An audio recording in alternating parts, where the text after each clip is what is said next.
wanted to start out and just kind of get an idea of what everybody is doing, where they're coming from. So who has not done sleep in their office as of yet? Is there any brand new? Okay. Who is currently doing sleep in their office then? Should be everybody else. All right, out of you guys, who is using medical insurance to bill for your appliances? All right, and who's having any difficulties with it? All your hands should be up. Everybody's hands. All right, so I know that everybody's kind of at a different experience level. Everyone is in different states, and we have different rules across, coast to coast. So everybody's got different issues that they're facing. If you have a question about anything while we're going over topics, let me know, stop me, let's figure it out. Whatever doesn't make sense, whatever is different for what you've seen, whatever issues you guys are facing, let me know, okay? So some of these we're gonna skip, because what is medical billing? Medical billing is us submitting claims for services that you guys are providing in your office, right? This is how you guys get paid. Otherwise, you're just seeing patients as cash patients, right? It's a little bit different than dental in that we have CPT codes and diagnosis codes that go on the claims, which is the obstructive sleep apnea. Okay?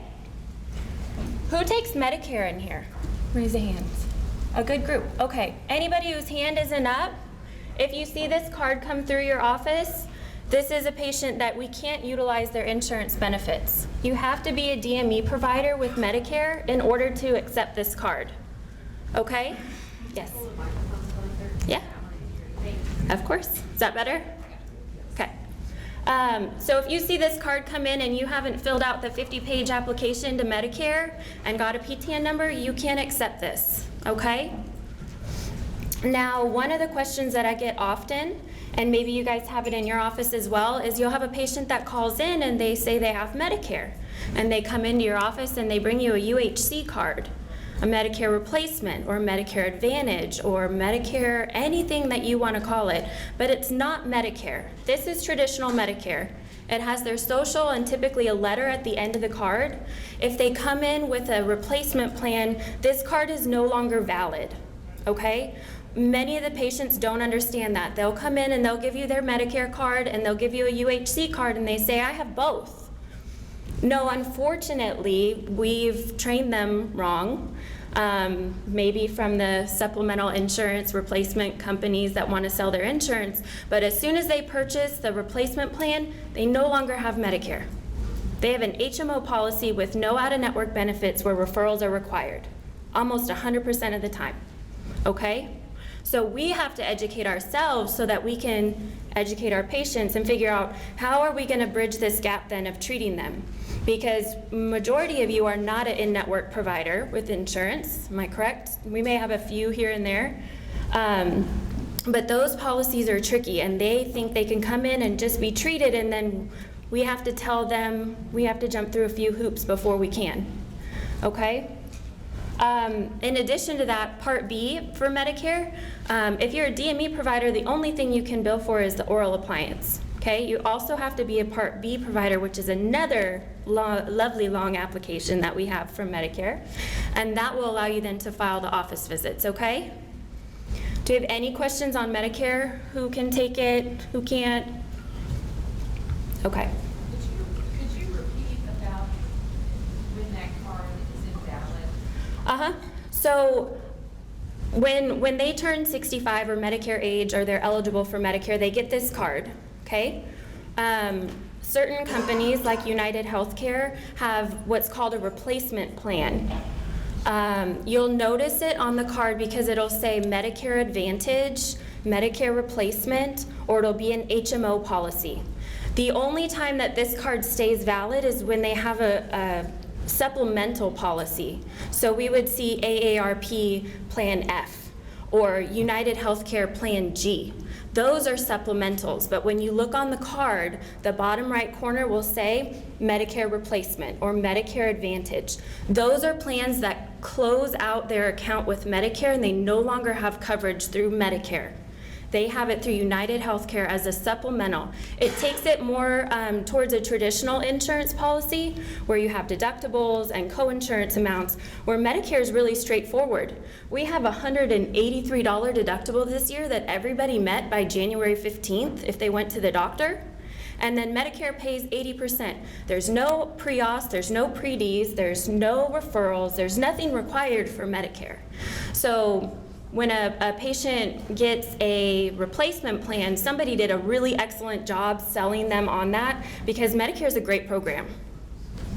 Hands down. I would, if a patient ever asked, I would tell them to stay with Medicare versus the replacement ones, because now they have referrals, they have deductibles that are much higher than $183. They have insurance that doesn't want to pay their claims, where Medicare, my Medicare providers, they're paid pretty well and pretty timely. So there's a lot of drawbacks to it, but they're misinformed and think that they have both, and they don't. And we have to explain that to them. Okay? Yep. Is there a way they can undo that when they buy something like that? Or? They can, but it'll have to be during an open enrollment period or a life change. Marriage, divorce, they shouldn't have a kid during the Medicare age, but those are our options of what we can and can't do when we change our insurance policies. So open enrollment. Anytime I ever have a question about that, when they're looking at what should I do Medicare and should I do this, I always Medicare and get a supplemental. It covers them 100% after their $183. There's no hoops, there's no nothing. Okay? So what we do as a third-party biller, and what some of you may do, yep, sorry. Does Medicare cover 80% of therapy, or are? Medicare covers 80% of the allowed amount for that jurisdiction. So there's different jurisdictions throughout the United States. You can still file whatever fee you file for all your other insurance policies, but they'll come back and give you the allowed amount. And they'll pay 80% of that. And then if the patient has a supplemental policy, that policy typically covers the remaining 20%. Any other questions that I missed? Yep. What do you need to provide to Medicare to qualify for payment? What information, and do they accept a home letter? So you don't have to provide anything to Medicare up front. The claim form has a modifier that goes on that says you know what Medicare's policies are and you're abiding by them. So you keep everything on file for your patient in your office. So if you're treating Medicare patients, you need to have a valid sleep study that was done by a physician. You need to have their CPAP intolerance form. You need to have clinical notes on file for you seeing that patient in there. You need to have a prescription for it. Everything stays on file within your office. Nothing but a claim gets submitted to Medicare. And we add a modifier on there that says that you're following their policies and their guidelines. Now, if you ever come back and they want to look at your patients and you get an audit, I hope you have that information on file that we're saying we have, okay? But there's no pre-authorization, there's no predetermination, there's nothing that has to be submitted. So you have to know the Medicare rules of what you have to have on those patients and the appliances that we're able to give them, because there's rules on that. And nothing. The only thing that goes to Medicare is the claim. 2 weeks later, you'll have payment in your account. Yep. That's if you're a DME. If you're a DME provider. So you need to go through that paperwork fiasco. Yes. To accomplish that. And then you're either, what's the term? Participating or non-participating, Non-participating. which you can select which you want. Yes. What about the home study? Do they accept that? Can you say that one more time? Home study? Okay, the home studies are okay for Medicare patients to have done from a Medicare provider, an MD or a DO, not from your offices, ever from your offices, okay? But if a Medicare provider, a sleep physician, is able to give them a home study and they're Medicare approved and their information's on file with Medicare, they can give them a home study versus a PSG. Yes, all the way in the back. What is the modifier code? The modifier for it, so it's K like kite, X like X-ray. That's saying I have everything that you may need if you want to come and audit me. So if you put that on there, better have your ducks in a row. A and what, and if there's a second. X, like X-ray. All right. Anything else on Medicare right now? We can come back to it if you have more. Yes. There, at one time, you were able to do, a patient could file for Medicare themselves at one time. What's happened with that? Correct. So providers that were not Medicare eligible, meaning they didn't fill out the 50 pages and send it off and wait 9 months for an approval, we're saying that the patients were able to submit the claim on their own. The likelihood of this going through these days is not good. If you're not a DME provider and you want to allow your patient the opportunity to do that, by all means, there's forms that those patients have. They can call into Medicare and do it. The issue with it is that the same information that I put on a claim for you for Medicare is the same information that that patient is going to have to provide. You still then have to follow the Medicare guidelines. So you can't give them a non-Medicare approved appliance because you're not a DME provider and then let that patient turn around and file the claim because it won't go through. Also, they're not going to recognize you in the system, which is one way that they're instantly going to deny it. If you're not a DME provider, you don't exist in there. So your MPI number won't show up, your tax ID number won't show up, you don't have a PTAN, which is a Medicare-specific number that has to be in their system. If they don't pull that information, they're likely to not reimburse it, even to the patient. Yes? It did, but now we have options, right? So we have, everything is about regulation, right? Everything is about policy and us following certain criteria, right? So if everybody was treating these patients, Medicare has no way of regulating that then. So if you're not a DME provider and your patient puts that information on there and they process a claim and pay that money back to that patient, Medicare has no way of knowing that your office followed the rules that they've set for everyone else across the United States. So whoever is a DME provider, you're now taking away what they're working hard to achieve, saying, I'm following Medicare's guidelines and I'm eligible to treat these Medicare patients the way that Medicare is saying I'm supposed to. And then an office that isn't, maybe is giving them a non-Medicare approved appliance. I don't want to throw one out there because we've got everybody here. A non-Medicare approved appliance, and then word gets out, well, this, I went over here and they gave me one, but I went and I had to get a TAP or I had to get a Herbst. And so then we've now confused our own patients. It's our responsibility as offices and as staff within those offices to educate these patients of what we can and can't do in terms of getting them treated and utilizing their benefits, because that's what everybody wants. So if we start going and messing with what our regulations are, we're making a bigger mess for ourselves. And Medicare caught on and said, no, we want everybody to follow along with the same rules. So if you want to play, we have to do the application and get on board. Otherwise, it's likely your patient won't be reimbursed. In the back. What is the quickest, easiest way to expedite the CME app? If you find it, let me know, okay? There isn't. The application process is 6 to 9 months at least. Medicare is fantastic with everything else except getting your application approved.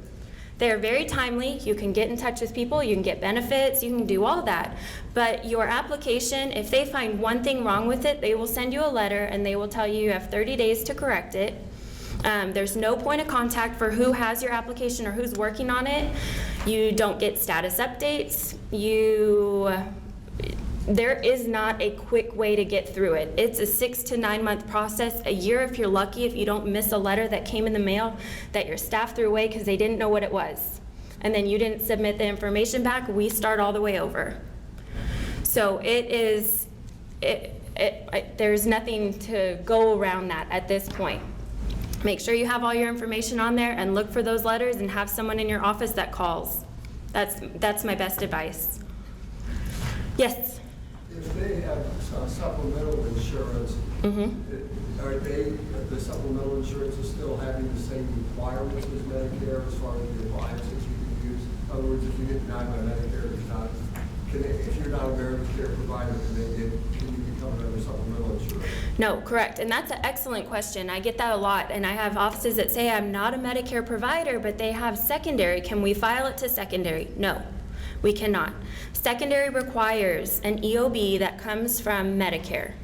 You're not going to get an EOB from Medicare because they're not going to accept your claim and view it as a claim at all. They're just going to reject it. And there's not an EOB that's associated with that. It's just a rejection. Now, if they processed it and said, we're not going to cover X% for whatever reason, then we can send that on to secondary, and that's how they pick up. But if you're not Medicare provider, you can't skip over it and just file to their supplemental. It's a supplemental insurance for a reason. It supplements Medicare. So you're limited again with the supplemental to the same appliances in Medicare? Correct. So Medicare is primary, that's the ruler of all. So even if they had a UHC secondary plan and all your other UHC patients can pretty much have whatever appliance they want, Medicare pays first, and so you have to follow their guidelines. Okay, that's a really good question. Yeah, so you can't request a denial from Medicare? Nope. So you're just, the patient loses out on their secondary benefits? Correct. Yep. Very, very true. And that's changed a little bit because there were some loopholes that were in there where you were able to before. Now, no. If you don't have a PTN number that's assigned by Medicare, nothing you submit to them is going to get processed at all. Denied? No. Denied is still processed. They're not. They're going to kick it back and say it's rejected. You don't get a claim number, you don't get anything. They basically are saying, I never got this. That's what the rejection is. A denial would say, we received it, I have your MPI, I have your PTN number, I know who you are, I know who this patient is, and we're not paying it. That's different. They feel no responsibility. Nope. Nope, nope. Medicare always stirs up good ones. Yes?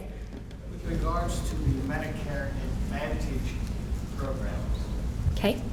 I don't know if you're going to talk about that coming up, but one of the issues we run into is the vast majority, almost 100% of the patients want to know what their out-of-pocket is going to be before they commit to treatment. Correct. We submit a predetermination, and they will tell them a percentage, but they will not tell them what they're going to pay, so they're left in limbo.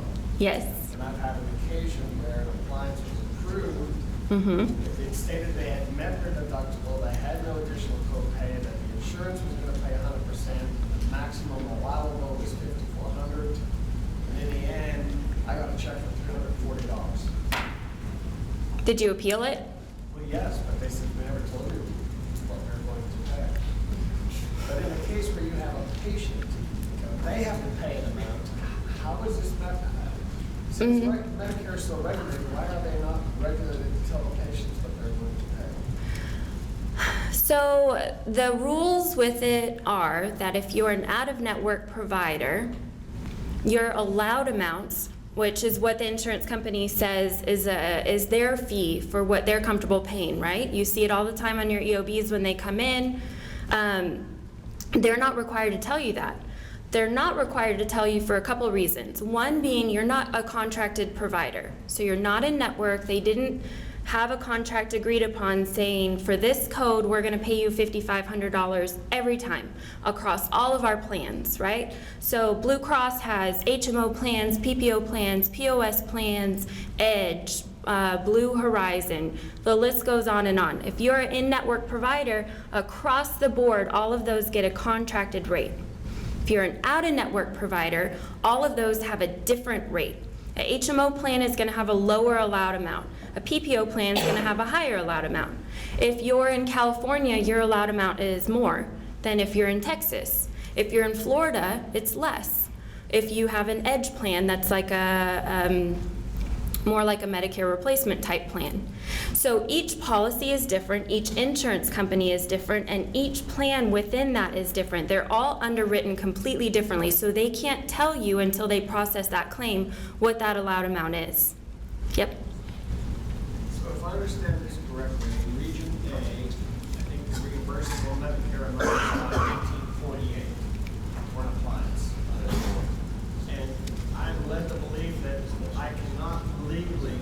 accept payment from any insurance less than the Medicare approved amount? Is that true?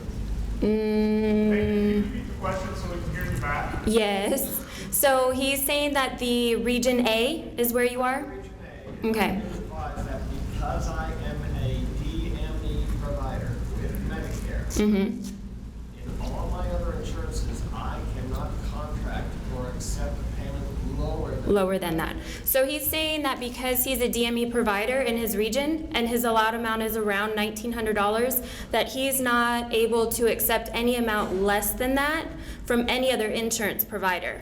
Because Medicare is typically seen as the standard, right? Everyone looks at Medicare as saying this is the lowest reimbursement across the board, correct?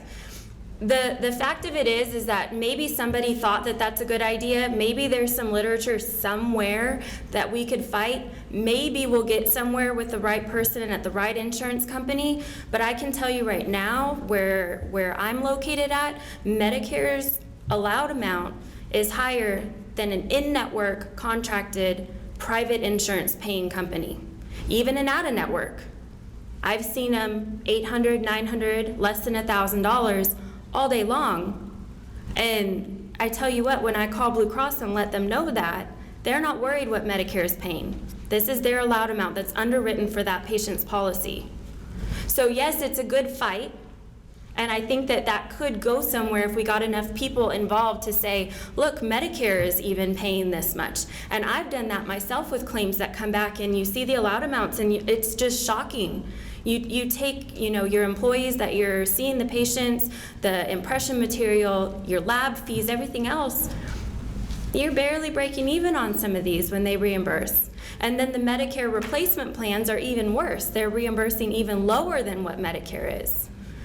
So that's a fight that everybody kind of has to get on board with. But when you step back and look at it, look at all of your other claims that you have, look at everything you're doing everything right, and they're still not processing them correctly, right? We're still having to call an appeal. We're still having to figure out why they said there was no pre-authorization done, even though there's one on file and it was listed on the claim and they still didn't pay it.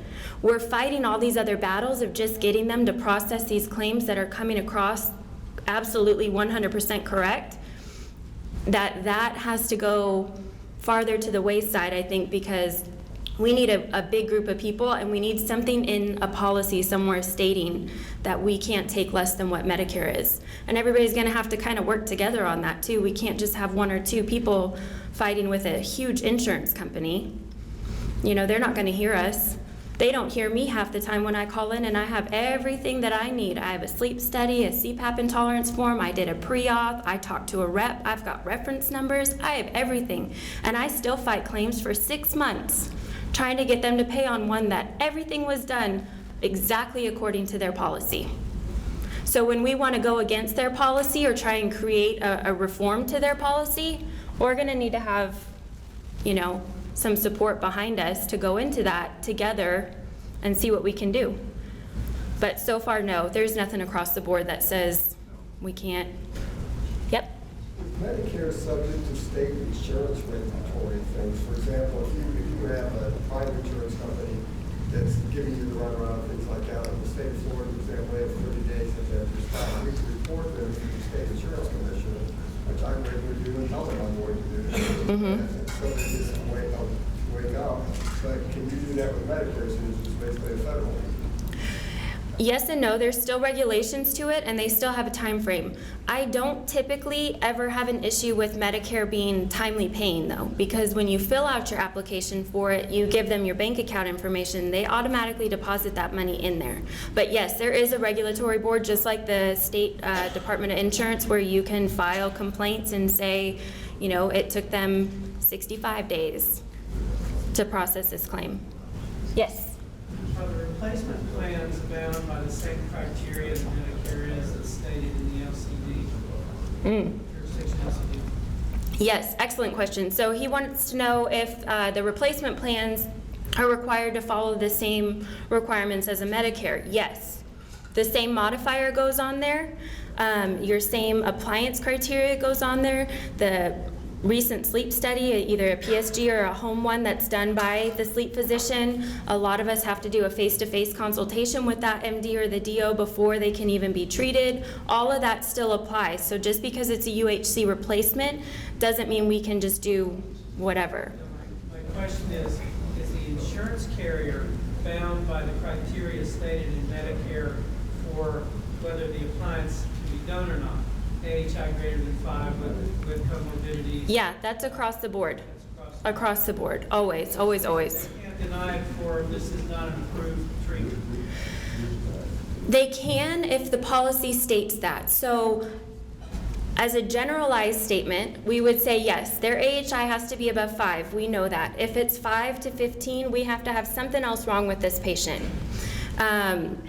We've had policies that change specific to the home plan, for instance. So Blue Cross, maybe I have Blue Cross Texas, but you're in California and I come in and I give you my Blue Cross Texas card. You have to follow not only your policies, but my home plan policies too. And some are changing and some are listed, and that's where we come into play, is that we try to give you guys as much information as we can and educate you guys as much as we can on what we can and cannot do.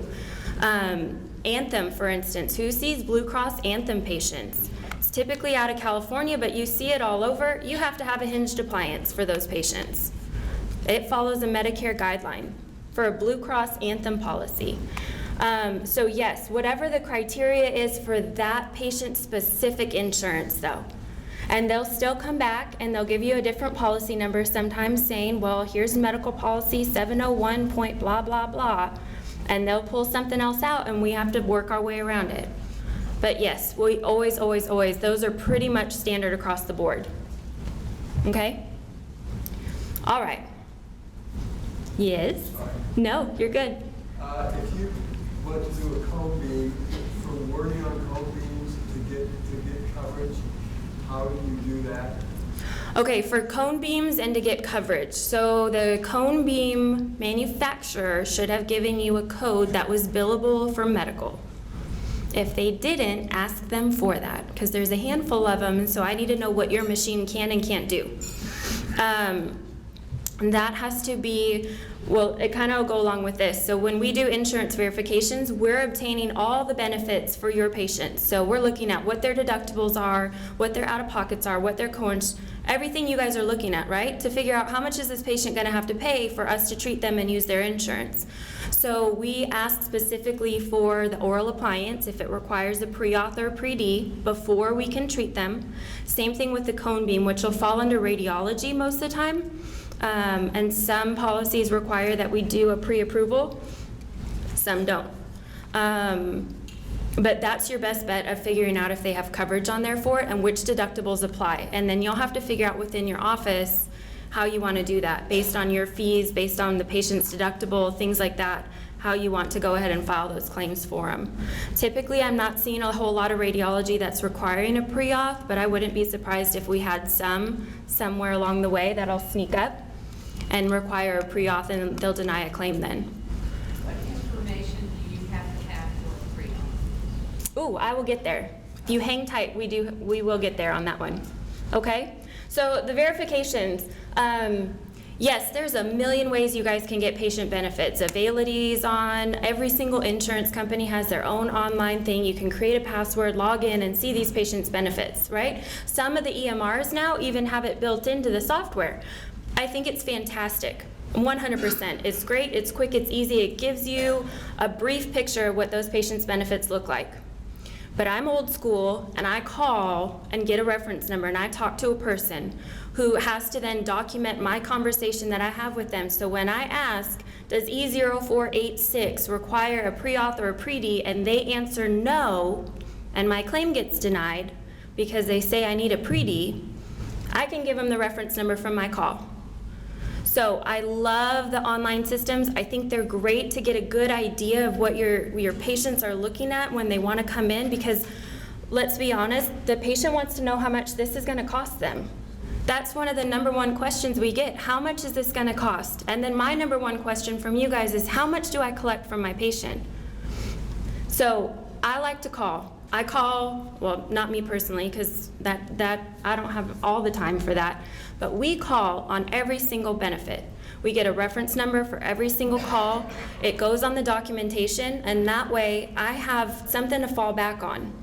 So if I pulled it up in an online system and they said that the deductible was $500 and it was met, maybe it was, maybe it wasn't, but I didn't call to verify it. I didn't have someone on the phone who physically pulled that patient's policy and told me what their benefits were. I do it this way for a reason, okay? This is what one of the verifications that comes back from us looks like, just to give you guys an idea. Insurance has split a little bit. They have different benefits for different types of treatment. As most of you know, if not all of you, the oral appliance falls under DME, which is durable medical equipment. It's seen as like a wheelchair or a brace or crutches. Why they put it in there, I'm not quite sure, except that we have to let them know that we're purchasing this, right? We're not renting an oral appliance to a patient. When they ask that, I always find it funny, thinking we're not going to share this appliance with someone else. Only goes in one person's mouth. So we have DME benefits, which is going to be your appliance only, and then we have all other medical benefits. So your PANO, your follow-up visits, if you have HSTs or HSATs in your office, it'll fall under the medical benefits.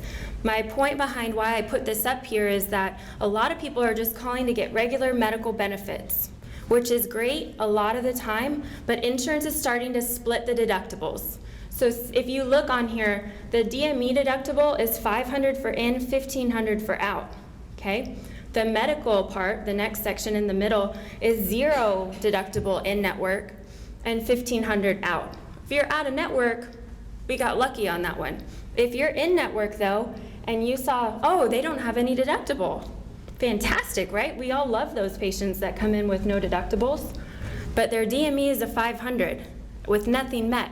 So you file that claim, and you're thinking, I'm going to get 100% of whatever they say is allowed, when really it comes back, you're getting 90% of whatever they allow, and you should have collected $500 from the patient. How are you going to backpedal from that?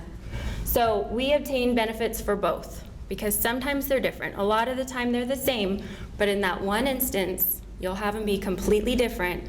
And we just want to make sure everybody's covered and we're collecting the amounts that we need to be collecting. Okay? The next part down, if they have HRA, HSA, FSA, those are all getting really common on there. You have to be a little bit leery of them. And another reason why we call in to get the benefits is because some policies will say, do not collect anything from your patient. Okay, so you're not going to get that from an online, let me check their benefits system. I'm going to get that from a representative who's going to tell me that they have an HSA account with $2,500 in there. Don't collect anything from your patient. Likely your patient knows this too. So if you don't, and you turn around and you tell the patient it's going to cost you $2,000 for the appliance, they're going to look at you like you have no idea what you're talking about.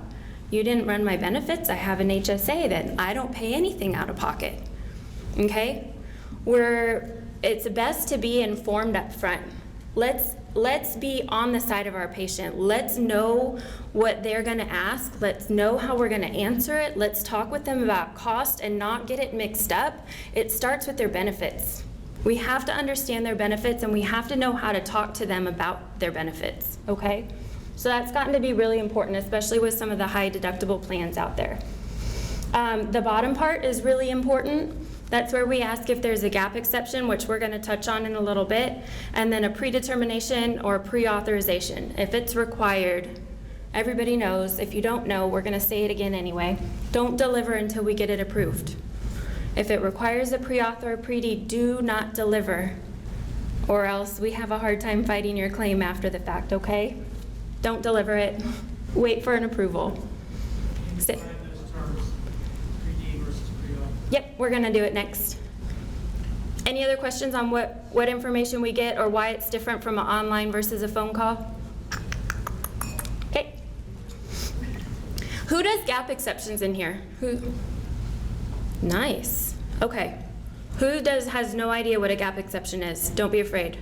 All right. Perfect.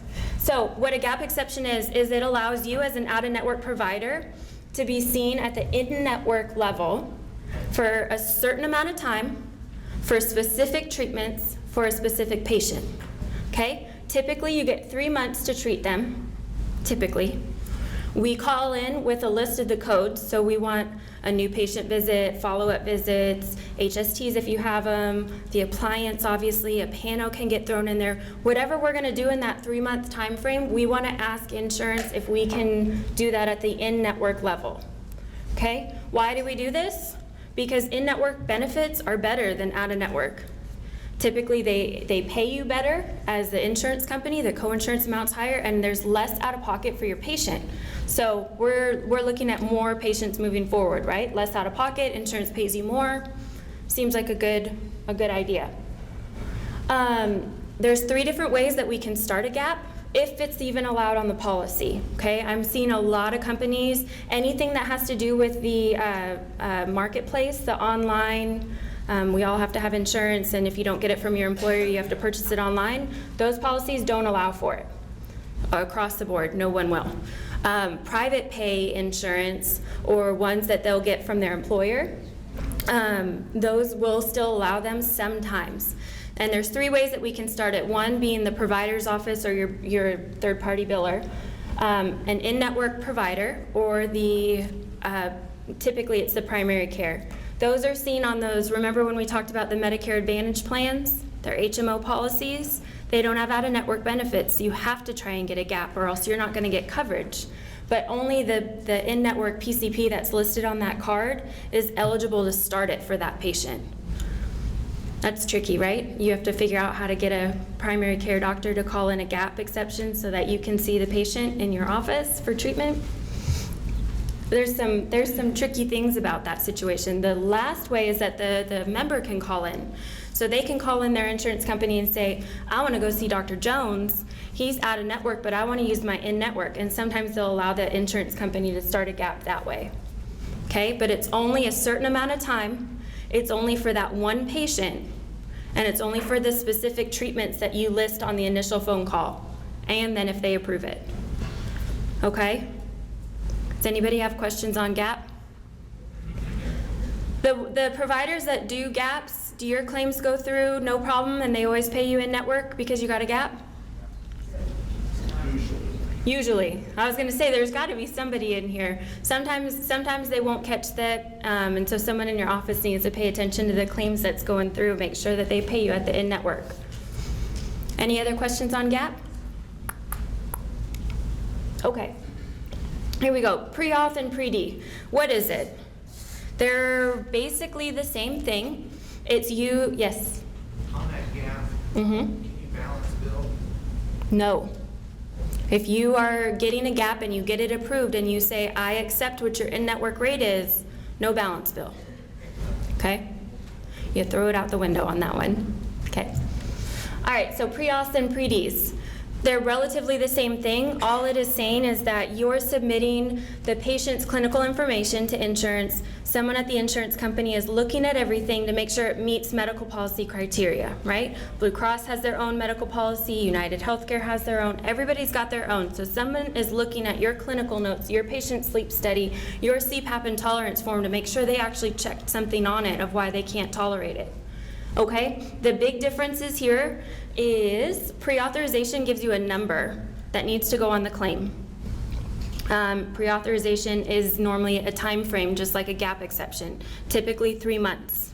Okay, a predetermination will come back and say, we've reviewed this and it meets medical policy criteria. Done. It's literally one sentence on the page. There's a date at the top. There's no approval number. There's no nothing. So you keep that letter and you frame it. I'm not kidding, you keep those letters. So no number will go on the claim for a predetermination, and they're typically good for a year. Only hesitation I would say with that is make sure your patient's policy is still active for that long, but otherwise if you get a predetermination, typically within that same year, you're good to treat the patient. Neither are guarantee a payment, right? Everybody knows that. We all get these approved and everything looks good. We treat our patient, everything's fine. That claim comes back and they said, nope. Never a guarantee, but the point then, I always get physicians that ask me, well, why do we do them? Right? Why am I going to do this if they're just going to turn around and deny my claim? We're gonna do it so that I have that letter that I framed and stuck in that patient's chart, or that pre-authorization number saying, no, we followed your policy. Your policy said I needed to do a pre-auth. I did a pre-auth. You sent me this letter that has this number on it for this patient for these dates. That's your backup. So your insurance verification is your first backup when you call and you get a reference number, that person you talked to who gave you benefits. These are your second backups. If it requires it on the policy, do it. The predeterminations, a lot of the time they'll say, it's up to you. If it's medically necessary, it will be covered. Okay, I know that it's medically necessary. I know what my criteria is for a majority of the insurance companies. I know that if I have a patient that comes in and their AHI is 7 and they have a comorbidity, they've got a recent sleep study, they've tried a CPAP, everything looks good, right? From my understanding of it. I am still sending a predetermination in. I want someone from that insurance company to review it. If they say it's voluntary, I volunteer to do it. You want that letter. It's very important, especially with as much as insurance doesn't want to pay for these services. Guys, I'm telling you, get a letter and keep it, okay? Yep, in the back. What's your experience with claims settlement companies? Like the negotiations? Okay, negotiations will come to your office. My opinions on them are, you need to set within your practice what you're willing to take if you want to negotiate at all. So you have a couple options. Write on it, say, we do not negotiate, send it back. Done. Eventually they'll go away, the claim will get kicked back to insurance, okay? If you want to negotiate, you can put another number on there and send it back to them. Just realize they may come back with another one lower. You kind of have to be a little stern with them if you want a specific number and say, we won't go below this. This is my bottom line. And they'll come back a lot of the times with that.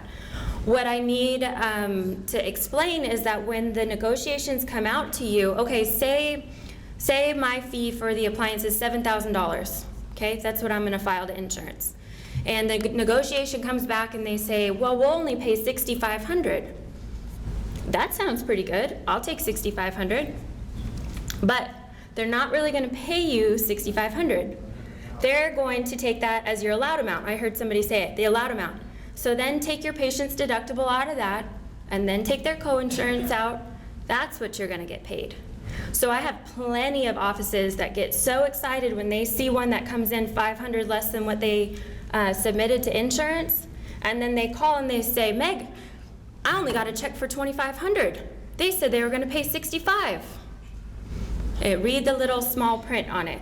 The benefits, that's your new allowed amount, okay? A lot of question comes up of whether that's your allowed amount across the board, whether that will make you a contracted provider. No, knows the answer to all those. Unless you have an agreement with an insurance company to either be an in-network contracted provider or you have a contract with a rate that you've negotiated, a negotiation from a third-party company is not going to be across the board for all your patients, which is why they put your patient's information on that one negotiation that they send. It's for only that patient. And you'll get another one next week for another patient with their name on it, okay?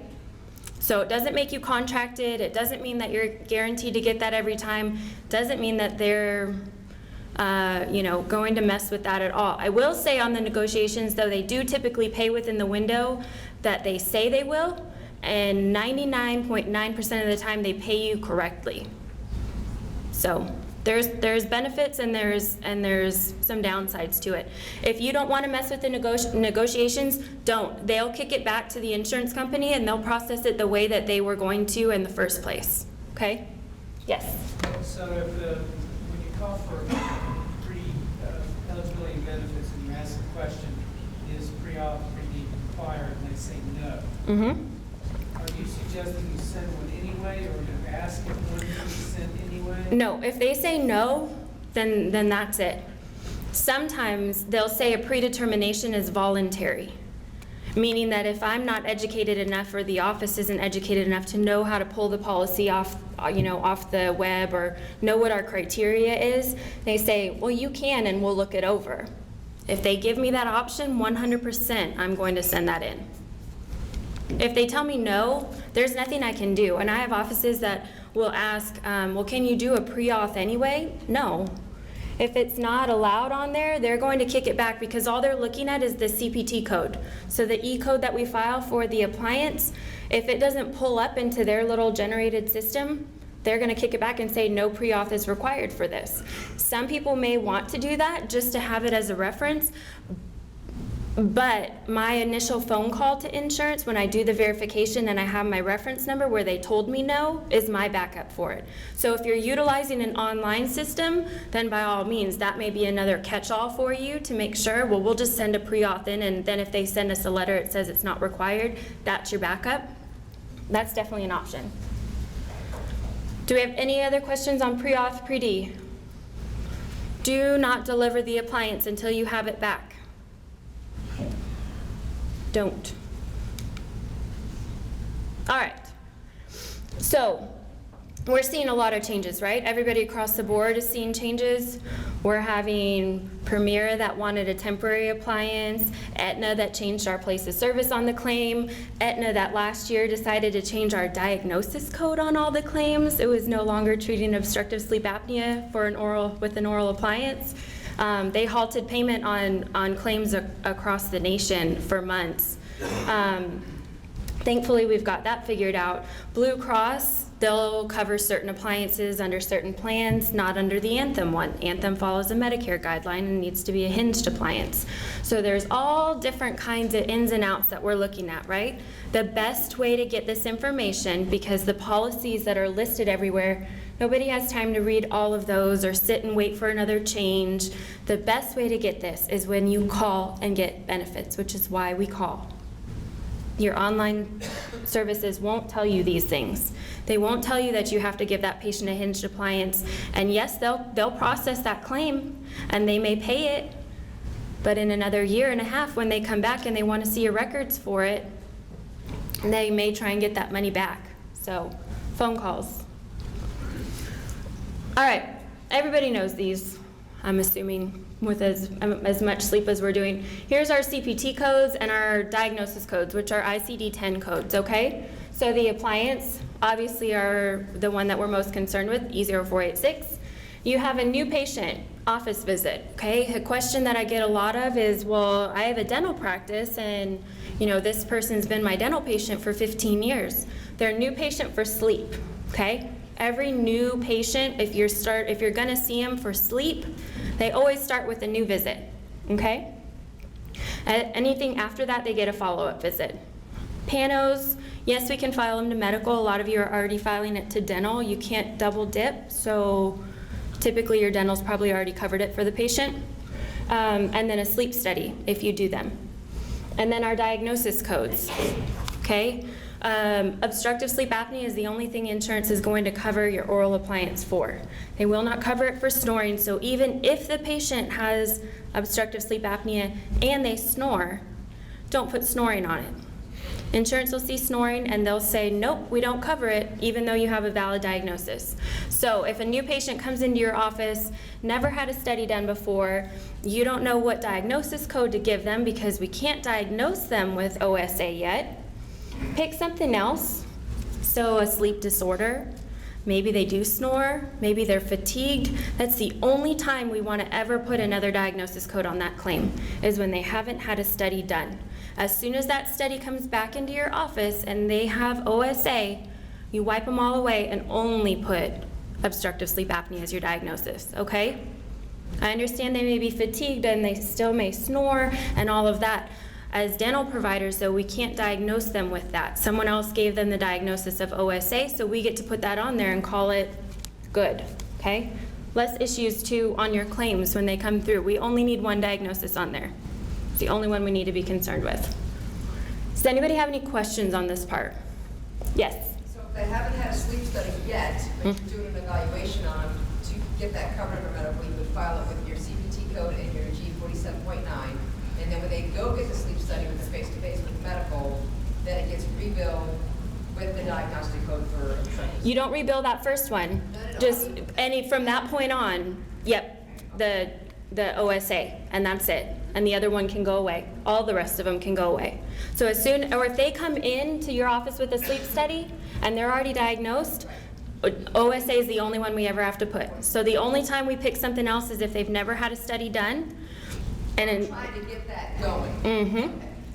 Yep. And so they always ask, so fatigue's a good one because they came in, they were excessively sleepy, right? Snoring's a good one, only for that initial visit. When they come back and that study shows it, you can take them all away and just keep OSA. I saw another hand. Okay, so the only time you use the snoring, you said is for that initial All right, so initial visit, patient has no study and they come to you, right? Snoring, fatigue, maybe they come in and they say that they've got insomnia, or maybe that's listed somewhere on a clinical note from the referring physician, but pick something else until they have that study, okay? It's the only time we're ever gonna put it on there. After that, obstructive sleep apnea. Because if they don't have obstructive sleep apnea, we're done. Insurance won't cover it anymore, okay? So that's what we're looking for. Does that make sense to everyone? And yep, I have a question back there. So if you're screening your patient, you come in, say a new patient, or a current patient, and you give them an F-word study, Yes, fill out, and you determine that they may have a problem.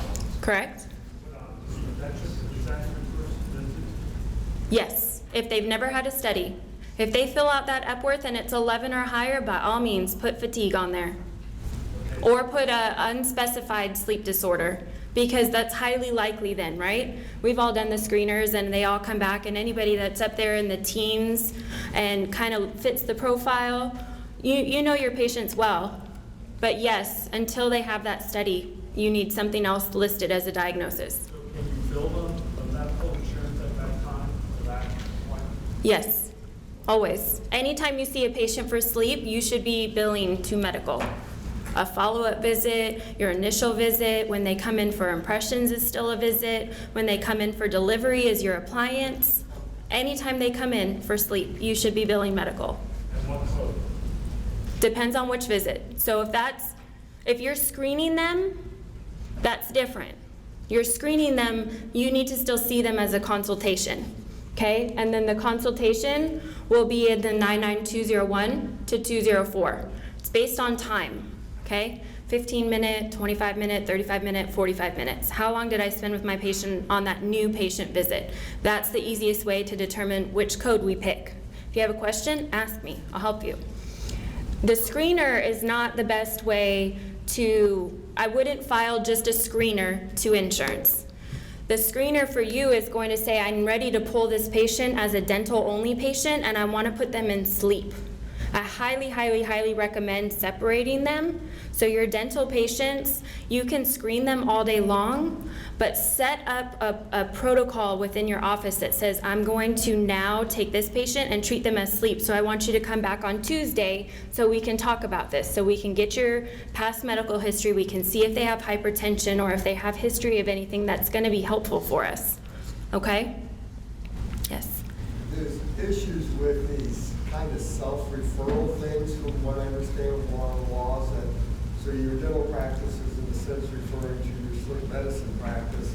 There's a lot of no-nos with that. How do you, and I know in Florida this is supposedly a really big issue. The only time that would be an issue, from my understanding, is that if you have to have an ordering or referring physician listed on the claim, which are your Medicare and your Medicare replacement ones. Anybody else, you are able to screen your patients and see them. You can't treat them without a diagnosis, so it's not like you're pulling patients that are just kind of sleepy and we're going to give them an oral appliance and bill it. You're getting them diagnosed. You're being able to start this as preventative and figure out what's wrong with them, and if they do have OSA, you're able to turn around and treat them. So I don't see how they can ding you for screening your patients and bettering their health. Does that make sense? The only time I feel like it's going to come into play is when you need to have a specific ordering referring physician. Am I running over? Am I way over? Yeah, no, it's just time. Okay. We're not going to be able to finish all of her slides today, all right? So questions were great, but she will be around the rest of the weekend. Feel free to come up and find her. We also have some other medical billing companies here, and I'm sure they would be glad to answer your questions as well. We're going to have Dave Gergen come up now. He's going to talk to you about the breakouts. Where did Dave go? He's right here. Oh, all right. Thank you, Megan.